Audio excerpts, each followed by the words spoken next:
مسجد حرام سے مسجد اقصی تک حضور براق پہ گئے اور وہ اتنا سریع رفتار تھا کہ جہاں اس کی نظر جاتی تھی وہاں اس کا قدم پڑتا تھا. تو اس نے تو پہلا قدم اٹھایا ہوگا تو مسجد اقصی میں جا پڑا ہوگا. اور اتنی سرعت کے ساتھ وہ رفتار کے ساتھ چلتا ہے، پھر حضور اس کی پشت پہ جلوہ فراز ہے.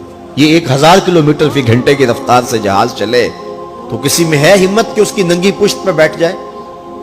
ہوا کی مزاحمت ہی گوارا نہ ہو، پڑخ چڑھ جائے، آگ لگ جائے. اور جو کروڑوں میل فی سیکنڈ کی رفتار سے جا رہا ہے، اس کی ننگی پشت پہ بیٹھنے والے شاہ سوار کی عظمت کو سلام کرنے کو جی نہیں چاہ رہا.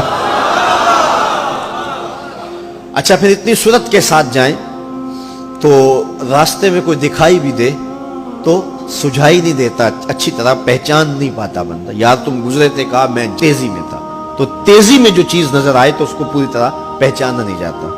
لیکن اب اس رفتار سے جا رہے ہیں، لیکن معرفت کا عالم کیا ہے کہ میں حضرت موسیٰ کی قبر کے قریب سے گزرا، میں نے دیکھا وہ قبر میں کھڑے ہو کے نماز پڑھ رہے ہیں. اور حضور ابھی وہاں پہنچتے ہیں مسجد اقصی میں تو حضرت موسیٰ علیہ السلام پہلے وہاں موجود تھے. یا تو یہ ماننا پڑے گا کہ یہاں بھی موجود تھے، وہاں بھی موجود تھے، اور یا پھر یہ ماننا پڑے گا کہ وہ پہلے چلے گئے. اور اگر پہلے چلے گئے تو پھر کیا وہ میرے حضور سے پہلے چلے گئے؟ تو جواب آیا کہ نہیں، حضور علیہ السلام تو اپنی رفتار سے جا ہی نہیں رہے تھے. حضور تو جا رہے تھے براق کی رفتار سے، اور حضرت موسیٰ گئے ہیں نبوت کی رفتار سے.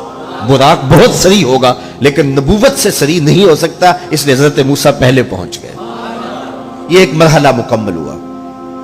اب دوسرا مرحلہ مسجد اقصی سے لے کے پہلے آسمان تک وہ نور کی ایک سیڑھی تھی، اور یہ براق سے بھی زیادہ سریع رفتار تھی. یہ دوسرا مرحلہ تھا. اور پھر تیسرا مرحلہ پہلے آسمان سے لے کر کے 7ویں آسمان تک فرشتوں کے پروں پہ گئے. 7ویں آسمان سے سدرہ تک جبریل امین کے پروں پہ گئے.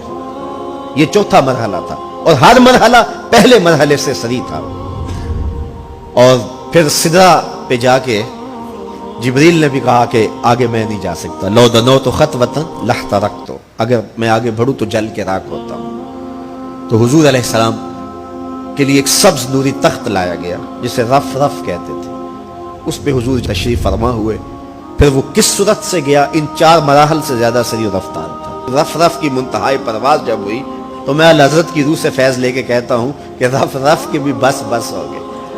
اب یہ 5 مراحل اپنی انتہا کو پہنچے. اب یہ حضور کی ذاتی رفتار نہیں تھی، ذاتی رفتار اب شروع ہونے لگی. اللہ اکبر. پھر آواز آئی، ادنو منی یا احمد، پیارے رک کیوں گئے ہو، آگے آؤ. اللہ اکبر. اور حضور پھر اعلی حضرت فرماتے ہیں کہ ڈرتے جھجکتے آگے بڑھے. کیوں؟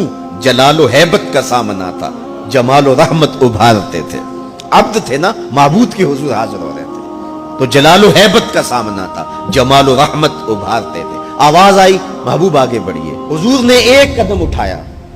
اب پھر فاصلہ کتنا طے ہوا ایک قدم میں؟ مسجد حرام سے لے کے مسجد اقصی تک براق نے جتنا فاصلہ طے کیا، مسجد اقصی سے لے کر پہلے آسمان تک نور کی سیڑھی نے جتنا فاصلہ طے کیا، اور پہلے آسمان سے 7ویں آسمان تک، اور پھر وہاں سے سدرہ تک جبریل اور فرشتوں نے جو فاصلے طے کیے، پھر اس کے بعد رف رف جہاں تک گیا. ٹوٹل ان 5 مراحل میں جتنے فاصلے طے ہوئے، حضور کے ایک قدم اٹھنے سے اتنے فاصلے طے ہو گئے.